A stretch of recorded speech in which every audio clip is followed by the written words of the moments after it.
जय हिंद दोस्तों। अगर आप एनसीईआरटी क्लास करना चाहते हैं तो बिल्कुल सही जगह पे आए हैं। यहाँ पे हम बहुत ही अच्छे से एकदम बारीकी से समझा रहे हैं एनसीईआरटी को। ये क्लास 6 का सेकेंड क्लास है हमारा। पहला क्लास दे चुकी हूँ, मेरे चैनल पे है, और ये उसको हम डिस्क्रिप्शन में डाल देंगे। ये सेकेंड क्लास है, वस्तुओं का समूह बनाना। जैसे हम किसी भी मतलब जैसे अनाज का एक समूह हुआ, प्लास्टिक का एक समूह हुआ, कांच का एक समूह हुआ, ऐसे ही वस्तुओं का एक समूह बनाना इस चैप्टर का नाम है। ठीक है, तो ये वर्ड को आखिर मतलब आप लोग समझ गए होंगे, मतलब आखिर क्या क्या क्या रहा है इसका चैप्टर, ही नाम ही ये कह रहा है। मतलब उतना भी इम्पोर्टेंट नहीं है, पर आपके मन में क्यों रहेगा कि हाँ दूसरा चैप्टर नहीं पढ़े हैं, इसलिए पढ़ लीजिए। ठीक है, थोड़ा थोड़ा कहीं कहीं इंपॉर्टेंट है। और नोट बनाना हो तो लूज शीट को यूज करिएगा नोट बनाने के लिए, बहुत ही अच्छा होता है लूज शीट में नोट बनाना। ठीक है, हमने देखा है कि हमारे भोजन तथा वस्त्रों में बहुत अधिक विविधता है। मतलब भोजन और वस्त्र में बहुत अधिक विविधता है। हर स्थान पर इसी प्रकार की विविधता वाली अनेक वस्तुएं होती है, और हमने अपने चारों ओर कुर्सियाँ, बैलगाड़ी, साइकिलें, खाना पकाने के बर्तन और पुस्तकें, वस्त्र, खिलौने, जल, पत्थर और अन्य बहुत सी वस्तुएं देखते हैं। मतलब आपके आसपास भी अभी भी देख रहे होंगे, बहुत सारी चीज़ें होंगे। कहीं मेज होगा, कहीं कुर्सी होगा, कहीं टेबल होगा, कहीं साइकिल होगा, कहीं कुछ होगा।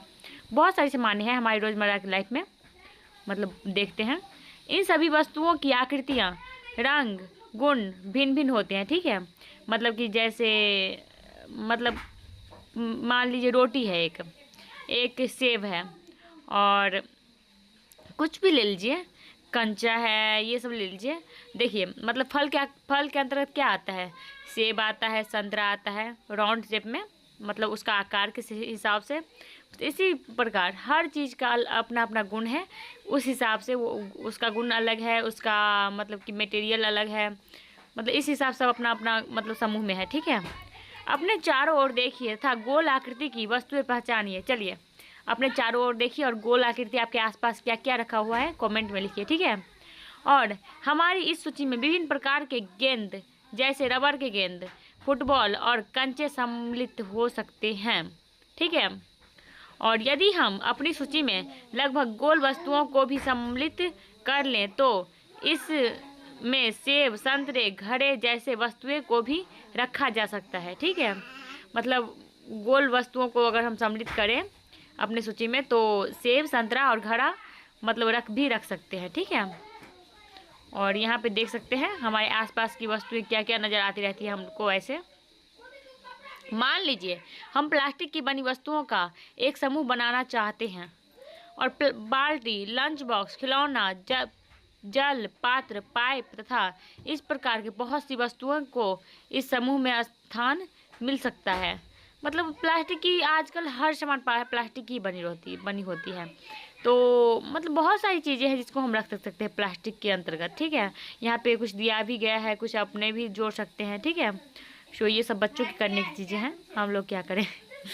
और अगर पसंद आता है तो लाइक, सब्सक्राइब एंड कमेंट करिएगा। ठीक है, मतलब बहुत सी मेहनत लगती है यार, मतलब खुद भी पहले पढ़ना होता है। पहले पढ़ी थी बहुत पहले, पर उतना मतलब फिर से पढ़ के देखी मैं क्या क्या है। तो चलिए, अतः वस्तुओं के समूह बनाने के लिए बहुत से ढंग हैं।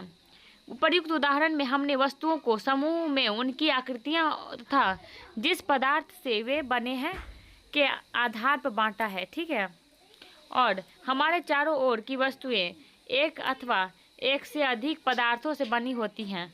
ये पदार्थ कांच, धातुएं, प्लास्टिक, लकड़ी, रुई, कागज, पंख तथा मृदा हो सकती है।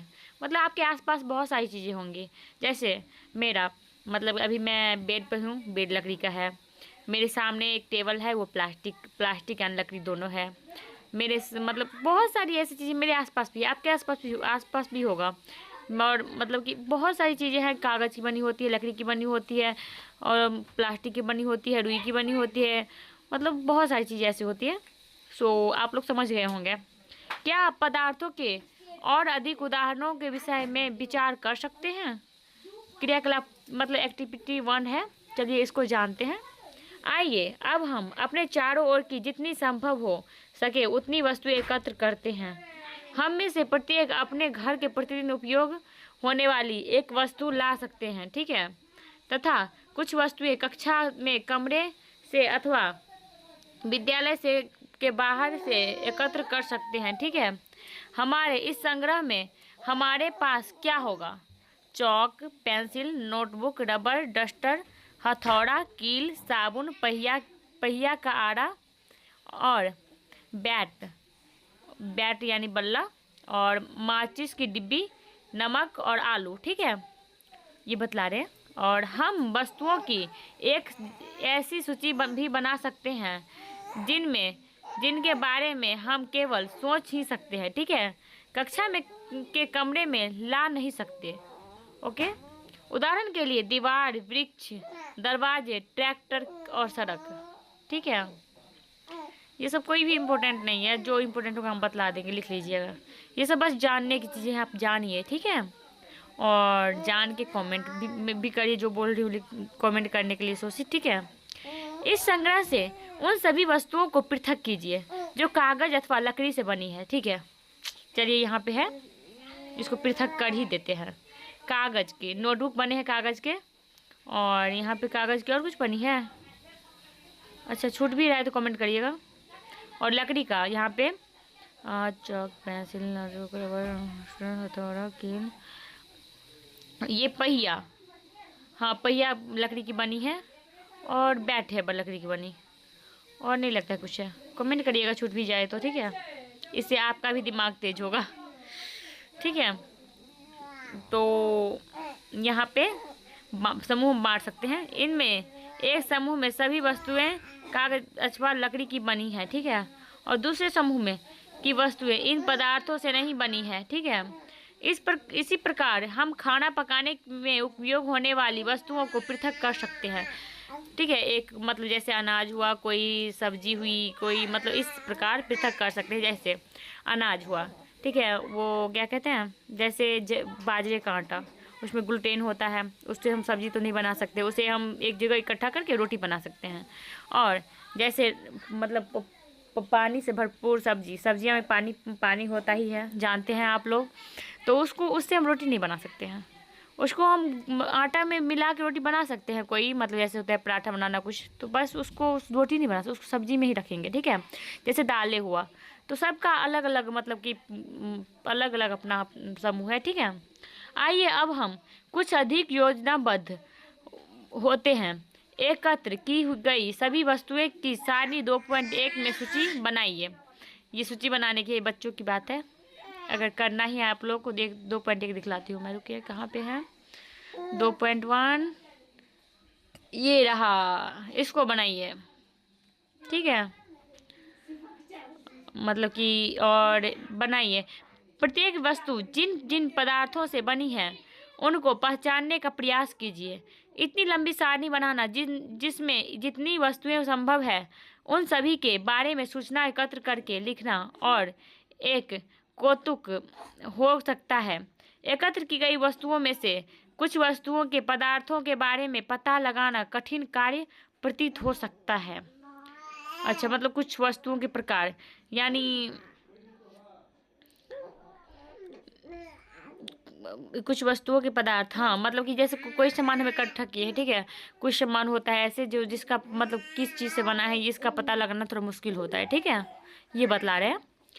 ऐसे प्रकरणों में पदार्थों के पहचान के लिए अपने मित्र, शिक्षक और अभिभावकों से विचार विमर्श कीजिए। ठीक है, ये बोल रहा है अगर आप नहीं पहचाने किसी पदार्थ को तो उसके बारे में अपने मित्र, शिक्षक और अभिभावकों से विचार कीजिए। अच्छा, ये बच्चों के लिए है ना, इसलिए इतना सब बता रहे हैं। ठीक है, नोटेशन 2.2 सारणी में कुछ सामान्य पदार्थों की सूची दी गई है। ठीक है, इनके अतिरिक्त अपनी जानकारी के और अधिक पदार्थ आप इस सारणी में कॉलम 1 में जोड़ सकते हैं।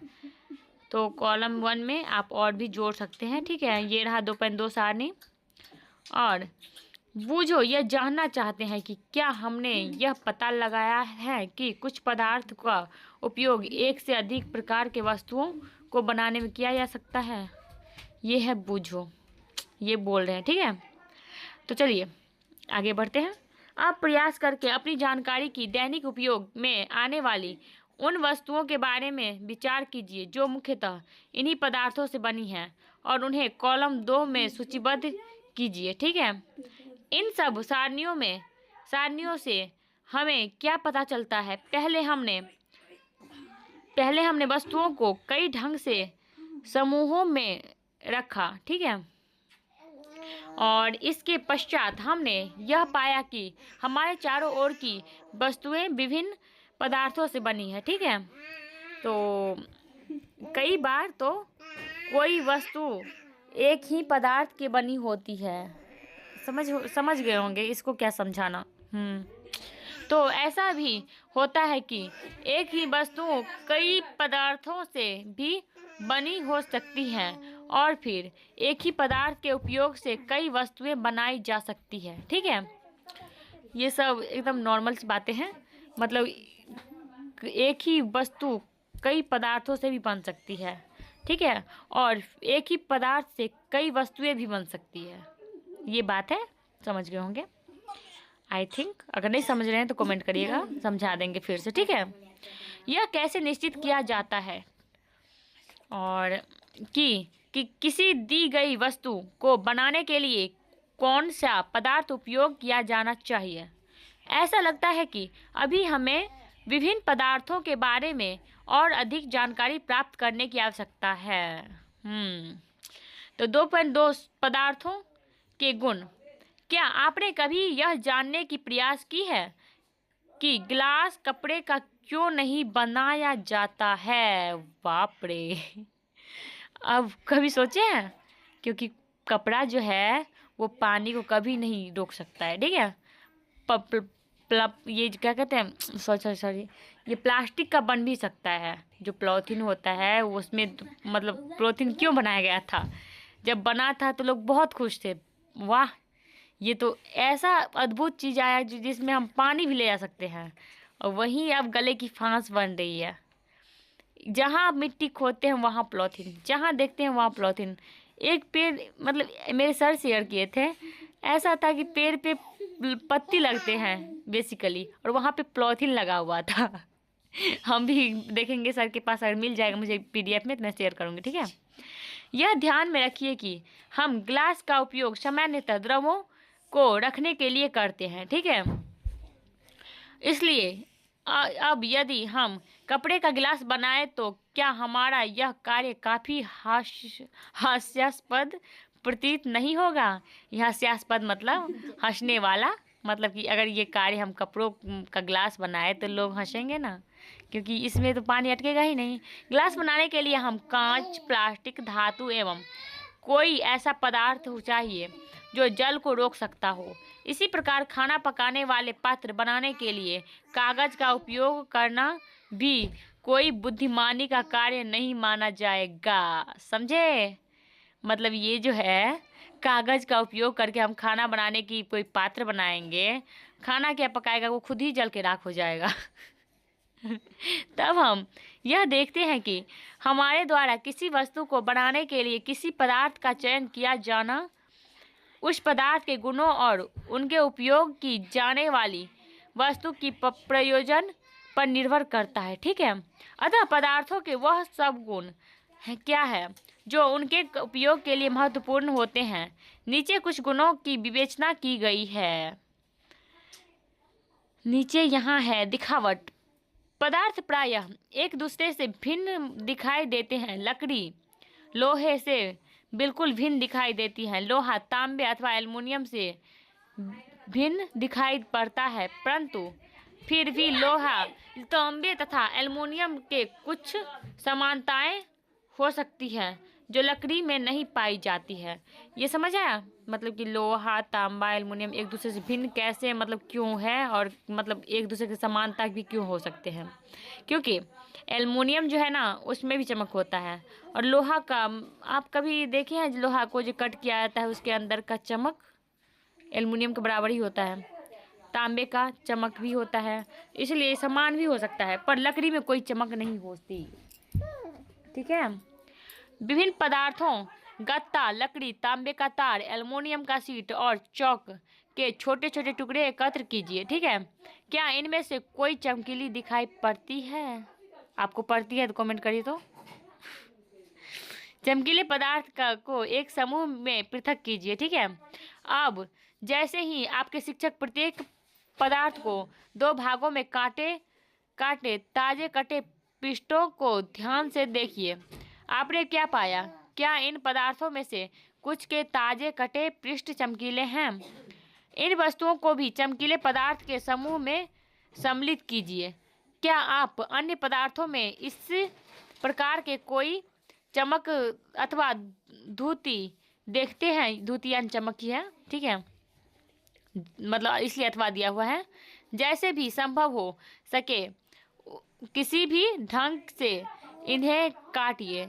ऐसा आप कक्षा में जितने भी पदार्थों के साथ कर सकते हैं कीजिए तथा धूतिवान तथा धूतिहीन यानी चमकीला या चमक मतलब चमकहीन पदार्थों की सूची बनाइए। ठीक है, और काटने के स्थान पर आप पदार्थों के पृष्ठों को रेगमाल से रगड़कर यह देख सकते हैं कि वे धूतिवान है या नहीं, यानी चमकीला है या नहीं। ठीक है, धूतिवान जब बोल रहे हैं चमकीला होता है। ठीक है, सारा डॉट क्लियर।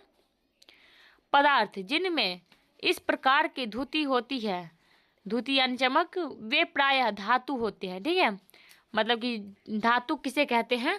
तो पदार्थ, वे पदार्थ जिनमें किसी भी प्रकार की धुति होती है वे प्रायः धातु होते हैं। ठीक है, लोहा, तांबा, एल्युमिनियम, सोना धातु का उदाहरण है। ठीक है, लोहा, तांबा, एल्युमिनियम और सोना जो है वो धातु का उदाहरण है। ठीक है, कुछ धातुएं बहुधा अपनी चमक खो देती हैं और धुतिहीन दिखाई पड़ती हैं, यानी ये चमकहीन दिखाई पड़ती है, उसमें कोई चमक नहीं होता है। ठीक है, ऐसा उन पर वायु तथा नमी का अभिक्रियाओं के कारण होता है। वो जो होता है ना वायुमंडल से, मतलब जो हमारे आसपास ऑक्सीजन और से मतलब ये सब अभिक्रिया करके अपना चमक खो बैठते हैं। ठीक है, जैसे हम लोग की मम्मी जब जाती है कहीं तो हम लोग पूजा घर का क्या हाल कर देते हैं, वहाँ का बर्तन कैसा लगता रहता है, जब आती है तो वाह चमक मारता रहता है वही हुआ। ठीक है, तो वो तांबा का रहता है, मतलब तांबा का होता है,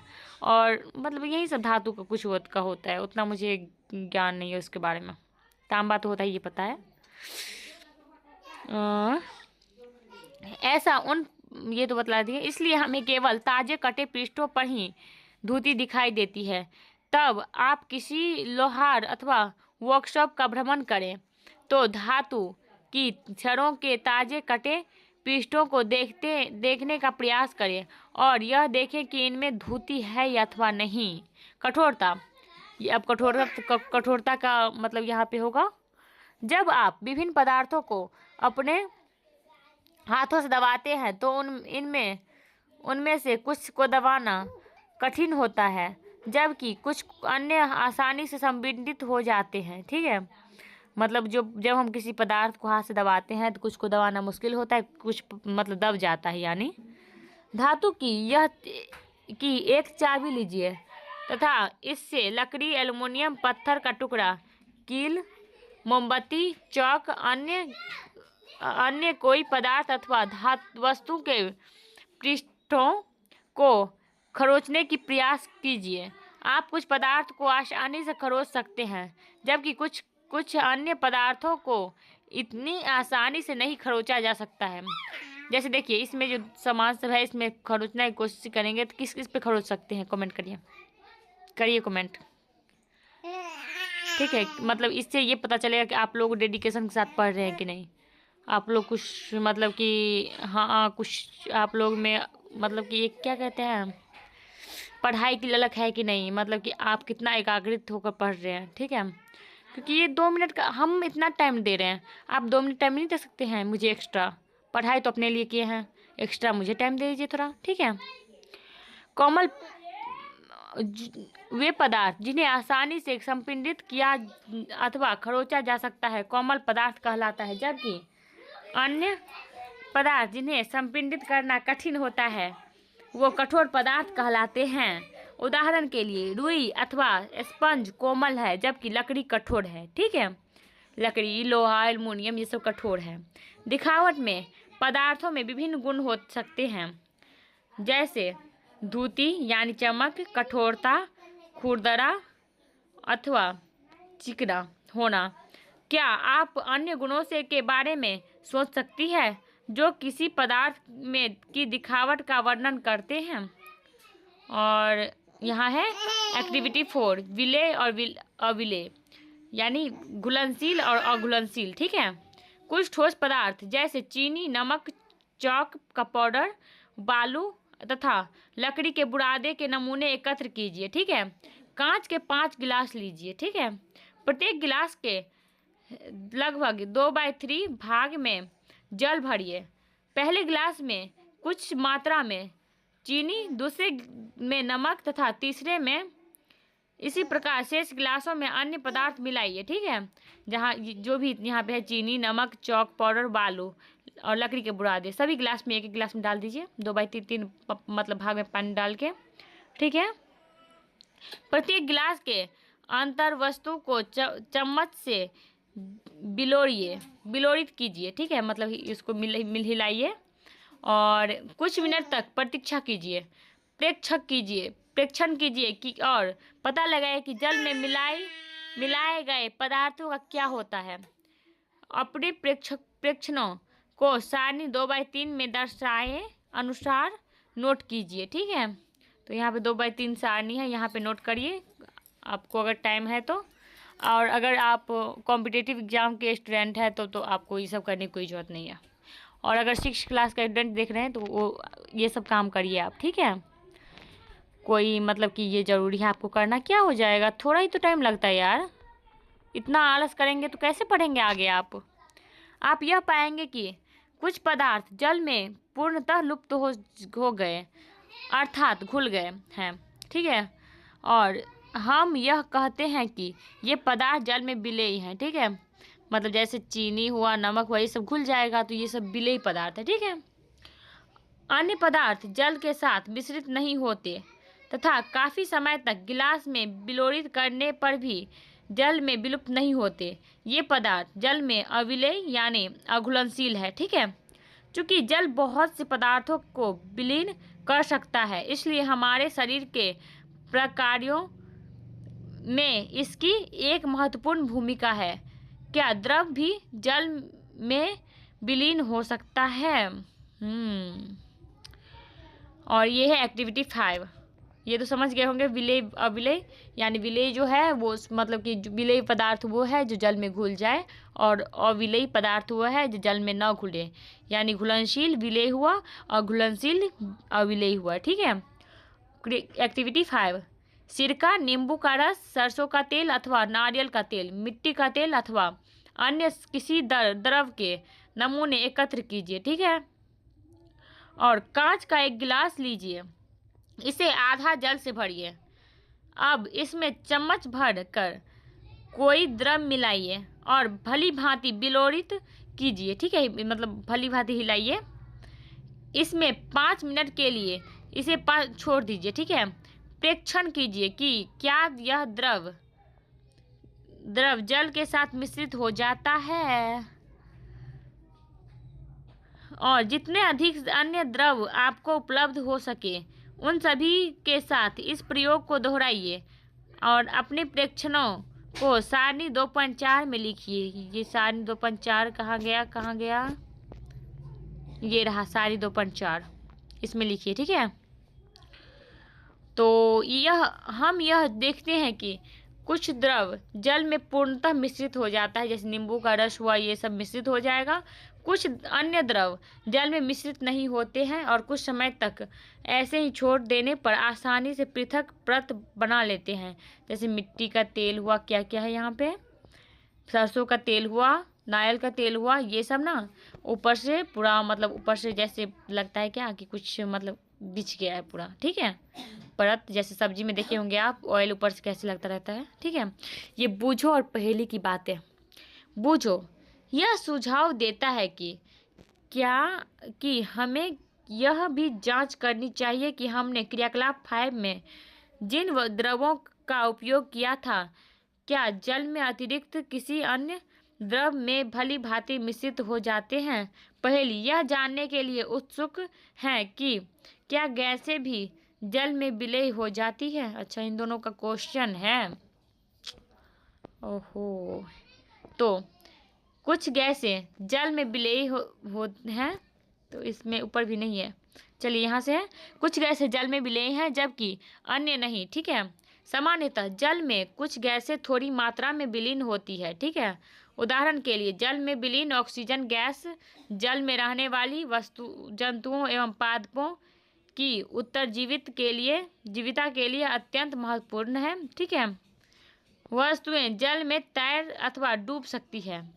क्रियाकलाप 4 यानी एक्टिविटी 4 है, करते समय आपने यह ध्यान दिया होगा कि जल में अविलय ठोस जल से पृथक हो जाते हैं। क्रियाकलाप 5 में भी आपने कुछ द्रवों के साथ ऐसा ही देखा होगा।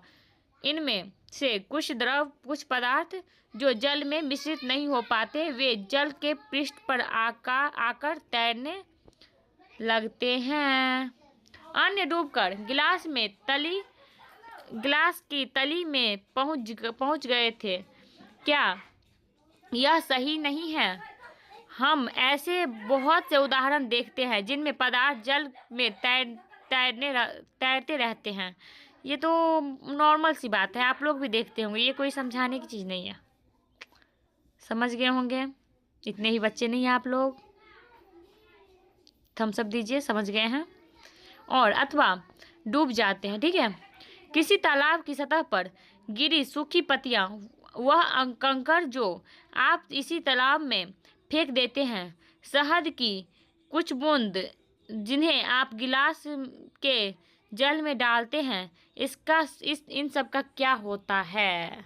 आप जो तालाब में फेंकते हैं कोई मतलब पत्थर को, क्या वो ऊपर आता है? देखे हैं कभी? नहीं ना। तो वहीं ये सब नॉर्मल लाइफ की बातें हैं, आप लोग देखे होंगे ये सब। बूझो, यह चाहता है कि आप उसे जल में तैरने वाले तथा जल में डूबने वाले पदार्थों के 5 उदाहरण दें। अन्य द्रवों जैसे तेल में यही पदार्थ तैरते हैं अथवा डूब जाते हैं। ठीक है, इसे देखने के लिए आप किस प्रकार परीक्षण करेंगे? ठीक है, और पारदर्शिता। ठीक है, आपने लुक्का छिपी का खेल खेला होगा। ठीक है, उन स्थानों के बारे में विचार करिए जहां आप खेलते समय छिपना चाहेंगे ताकि आप दूसरों को दिखाई न दें। आपने इस स्थानों को ही क्यों चुना? क्या आपने कभी शीशे के खिड़की के पीछे छिपने का प्रयास किया है? ये तो कोई नहीं करेगा भाई।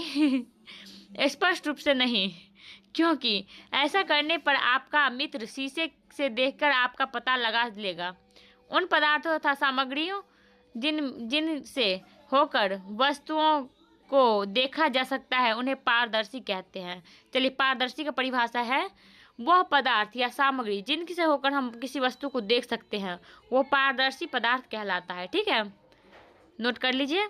और कांच, जल, वायु और कुछ प्लास्टिक की पारदर्शी पदार्थ उदाहरण है इसका। ठीक है, प्रायः दुकानदार बिस्कुट, मिठाइयाँ तथा अन्य खाद्य पदार्थों को कांच अथवा प्लास्टिक के पारदर्शी पात्रों में रखना अधिक पसंद करते हैं। आप लोग दुकान जाते होंगे तो देखते होंगे बाहर से, बाप रे बा, ये बिस्कुट दुकान में आ गया है, तो कैसे देखते हैं? वो पारदर्शी है, शीशा लगा हुआ पारदर्शी, इसलिए आप देख पाते हैं ना। तो वैसे भी पहले रखते हैं लोग, लेकिन शीशा के अंदर अगर देख पाते हैं आप तो वो पारदर्शी है शीशा। ठीक है, और इसमें आप लोग चूज करिए। ये जो है 3rd नंबर का, ये पारदर्शी है और ये पारभासी है, और ये जो है यह पारदर्शी है। मेरा मतलब कि आपको कुछ हो रहा होगा इस पे। ठीक है, ये पारदर्शी, ये पारभासी, ये अपारदर्शी। ठीक है, मुझे एक पेन लेना होगा, डिजिटल पेन। देखते हैं, बहुत सारा इन्वेस्ट करूँगी, अगर आप लोग पढ़ाई में ध्यान देंगे तभी करूँगी, वरना नहीं करूँगी। और क्या था लास्ट में? अधिक पसंद करते हैं ताकि खरीदार इन चीज़ों को आसानी से देख सके। ठीक है, इनके विपरीत कुछ ऐसे पदार्थ भी हैं जिनसे होकर आप वस्तुओं को नहीं देख सकते। इन पदार्थों को अपारदर्शी कहते हैं। लिख लीजिए, मतलब कि कुछ ऐसे पदार्थ जिनसे होकर हम किसी वस्तु को नहीं देख सकते, उसे अपारदर्शी पदार्थ कहते हैं। ठीक है। आप यह नहीं बता सकते कि बंद लकड़ी के बॉक्स, गत्ते के डिब्बे अथवा धातु के पात्र के भीतर क्या रखा है। लकड़ी, गत्ता अथवा धातु या अपारदर्शी पदार्थों का उदाहरण है। ठीक है। इसका एग्जाम्पल लिख दीजिए, लकड़ी, गत्ता, धातु, ये सब लिख दीजिए। ठीक है। आपको भी पता होगा क्या क्या लिखना चाहिए। क्या अब हम यह समझते हैं कि हम बिना किसी भ्रांति के सभी पदार्थों एवं वस्तुओं को पारदर्शी अथवा अपारदर्शी में समूहित कर सकते हैं। यह है एक्टिविटी 6। चलिए करते हैं, इसको भी पढ़ लेते हैं। कागज की एक शीट लीजिए तथा इससे होकर किसी प्रदीप्त बल्ब को देखिए। इस संबंध में अपने प्रेक्षण नोट कीजिए। अब कागज की शीट के बीच में 2 से 3 बूंद खाने का तेल या मक्खन डाल इसे फैलाइए। कागज के उस भाग से जहां तेल फैला है प्रदीप्त बल्ब को दोबारा ध्यान से देखिए। अब आप क्या देखते हैं? क्या आप यह पाते हैं कि अब बल्ब हमें पहले से अपेक्षा अधिक स्पष्ट दिखाई देते हैं, यानी ये पारभासी हुआ। परंतु क्या आप इस चिकने कागज से होकर प्रत्येक वस्तु को पूर्णतः स्पष्ट देख लेते हैं? कदाचित नहीं। ऐसे पदार्थों जिनसे होकर वस्तुओं को देख सकते हैं परंतु बहुत स्पष्ट नहीं देखा जा सकता, उसे पारभासी कहते हैं। एक इम्पोर्टेंट ये हुआ इसमें। और कागज पर लगे उस तेलीय धब्बे को याद कीजिए जिसका उपयोग हमने खाद्य पदार्थों का वसा के लिए परीक्षण करने में किया था। याद करिए, अगले क्लास में जो पढ़ाए थे हम, और लिखिए कमेंट में, मतलब वसा का जांच हम कैसे करेंगे। ठीक है। और बतला भी देते हैं। वैसे कुछ खाद्य पदार्थ लेंगे, उसके बाद उसको एक पेपर लेंगे, पेपर में डाल के उसको फोल्ड करके उसको अच्छे से कूटेंगे। ठीक है। और थोड़ा देर उसको पेपर को छोड़ देंगे। उसके बाद उस पेपर को हम देखेंगे, अगर वो तेलिए लगा ना, उस पर भीगा भीगा तेल अगर लग रहा है मुझे उसमें है, जैसे मूंगफली हुआ तो उसमें तेल लगेगा ही मुझे कूटने के बाद, सूखने के बाद पेपर, तो उसमें वसा उपस्थित है। ठीक है। और आगे बढ़ते हैं। वह भी पारभासी ही था। ठीक है। क्या आप पारभासी पदार्थों के कुछ और उदाहरणों पर सोच विचार कर सकते हैं? अतः हम पदार्थों के पारदर्शी तथा पारभासी के रूप में समूहों में बांट सकते हैं। पहेली, किसी अंधेरे वाली स्थान पर टॉर्च के कांच को हथेली से ढकने का सुझाव देती है। टॉर्च का स्विच ऑन करके हथेली के दूसरे ओर से प्रेक्षण कीजिए। वह यह जानना चाहती हैं कि क्या आपकी हथेली पारदर्शी है अथवा पारभासी है। तो हमने यह सीख लिया कि पदार्थों की अपनी भिन्न दिखावट होती है तथा इनके जल अथवा अन्य द्रवों से मिश्रित होने के ढंग भिन्न भिन्न होते हैं। ठीक है। वे जल में तैर अथवा डूब सकती है। ठीक है। जल में तैरने वाला, डूबने वाला दिखलाए थे। जल में तैरने यानी तेल वेल जल में तैरने लगता है, प्लास्टिक की कोई चीज़ें मतलब जो हल्का हो और डूब जाता है। जैसे गिट्टी हम फेंकते हैं मतलब तालाब में, वो तो डूब ही जाएगा। जैसे हम कोई बालू पानी में डालते हैं, वो डूब ही जाएगा। ठीक है। अथवा पारदर्शी, अपारदर्शी, पारभासी, यानी जिससे हम किसी वस्तु को आर पार देख सकते हैं एकदम क्लियर, वो पारदर्शी हुआ।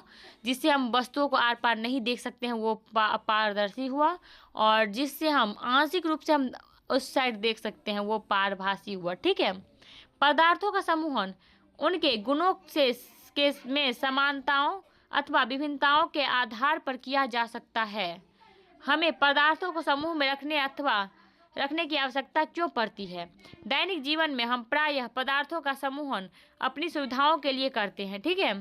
हम घर में हम अपनी वस्तुओं का भंडारण सामान्यतः इस प्रकार करते हैं कि एक जैसे वस्तुएं एक साथ रखी हो। ठीक है। इस प्रकार की व्यवस्था द्वारा हम आसानी से उनका पता लगा सकते हैं। इसी प्रकार कोई पंसारी प्रायः सभी प्रकार के बिस्कुटों को अपनी दुकान में एक कोने में रखता है, सभी साबुनों को अन्य स्थान पर, जबकि अनाज और दालों के भंडारण किसी अन्य स्थान पर करता है। ठीक है, इससे हमें खोजने में आसानी होती है क्या हम यूज करें, अभी क्या दे दुकानदार, मतलब कि सामने वाले क्या मांग रहा है तुरंत दे दे, इसके लिए अलग अलग रखता है। ठीक है, इस प्रकार के समूहन में के लाभप्रद होने का एक दूसरा कारण भी है। पदार्थों को इस प्रकार समूहों में बांटकर उनके गुणों का अध्ययन तथा इन गुणों में किन्हीं भी पैटर्नों का अवलोकन करना सुविधाजनक बन जाता है। इसके विषय में और अधिक अध्ययन हम उच्च कक्षाओं में करेंगे। ठीक है, ये सब ना, ये जो 6 क्लास में है 3-4 चैप्टर तो वेस्ट ही जाएगा, मतलब उसमें थोड़ा थोड़ा कहीं कहीं आपको जानने की जरूरत है। जैसे ये कठोर हुआ, मतलब कुछ लोग ऐसे बच्चे होते हैं जो कठोर नहीं जानते हैं, बच्चों के लिए भी, मतलब ये क्लास ना बच्चों और कॉम्पिटिटिव एग्जाम की तैयारी करें उन सभी के लिए। ठीक है, और आप बोल रहे हो कि हाँ ये पढ़ा रही है, बस पढ़ के ही तो समझेंगे यार, क्या पढ़ा रही है, मतलब कि आपको फिर आज आप छोड़ रहे हैं क्लास, फिर बोलेंगे कि आगे अरे दूसरा चैप्टर में क्या था नहीं पढ़े हम अभी तक, दूसरा मतलब हमारा सिलेबस पीछे तो नहीं जा रहा है, तो आपके मन में ये मतलब एक रह जाता है। पर ऐसा कुछ होता नहीं है, इस चैप्टर में उतना भी खास नहीं था, आप खुद भी जानते हैं ये बात। ठीक है, सो कोई नहीं, आपको अगर पसंद आता है तो लाइक सब्सक्राइब एंड कमेंट करें, फीडबैक दे दीजिएगा। ठीक है, और आप बोलेंगे कुछ सुधार करने के लिए, जो बोलना है बता दीजिएगा। और हाँ, ये पेन का उपयोग करने के लिए आपको हम देखते हैं, आप लोग अगर हम अपना प्यार दिखाएंगे तभी हम करेंगे, वरना क्या ही करें कि मतलब इतना इन्वेस्ट करके क्या ही करेंगे हम। ठीक है, आप सब जानते हैं हम भी एक स्टूडेंट ही हैं, मतलब कि बहुत ऊपर हैं अभी, छोटा मोटा स्टूडेंट नहीं है, बहुत पढ़ चुके हैं यार, मतलब हमारा बस सिलेक्शन नहीं हुआ है। ठीक है, नहीं ऐसा नहीं है, हम बहुत पढ़े हैं। तो यहाँ पे प्रमुख शब्द इसमें जो यूज किया गया है, कठोर, अविलय यानी अघुलनशील, द्युतिमय यानी चमकीला, पदार्थ और धातु, अपारदर्शी, रुक्ष, खुरदरा, अविलय यानी घुलनशील, पारभासी, पारदर्शी। इसमें इसको हम ना मतलब आपको बहुत ही शॉर्ट कर देते हैं, पारदर्शी, पारभासी, अपारदर्शी, ये तीनों आप लोग लिखे हैं। वैसे हम बोल रहे थे लिखने के लिए, आप लोग नहीं लिखे होंगे, ये तो आपका है ये। और पारदर्शी, पारभासी, अपारदर्शी, उसके बाद विलय और अविलय। ठीक है, और द्युतिमय और द्युतिहीन यानी चमकीला मतलब चमकहीन, ये हुआ। और पदार्थ, धातु और खुरदरा, ठीक है, और कठोर, ये सब है। ठीक है, कोई नहीं, ये सब कोई उतना भी इम्पोर्टेंट नहीं है, और ये आप लोग एक बार पढ़ ही लीजिएगा, स्क्रीनशॉट लेके रख लीजिए, इसमें सारा इम्पोर्टेंट ही हुआ। ठीक है, सो मिलते हैं अगले वीडियो में, तक के लिए जय हिंद। और ये क्वेश्चन अगर आपको नहीं करना होगा तो बतला दीजिए, हम खुद ही कर देंगे। और पसंद आप लाइक सब्सक्राइब एंड कमेंट करिए, और हाइप भी कर दीजिएगा वीडियो को। ठीक है, बाय बाय, टेक केयर, और अपना बहुत ही प्यार से पढ़ाई करिए यार, पढ़ाई बहुत इम्पोर्टेंट है, एक यही है जिसका बंटवारा नहीं हो सकता है। ठीक है।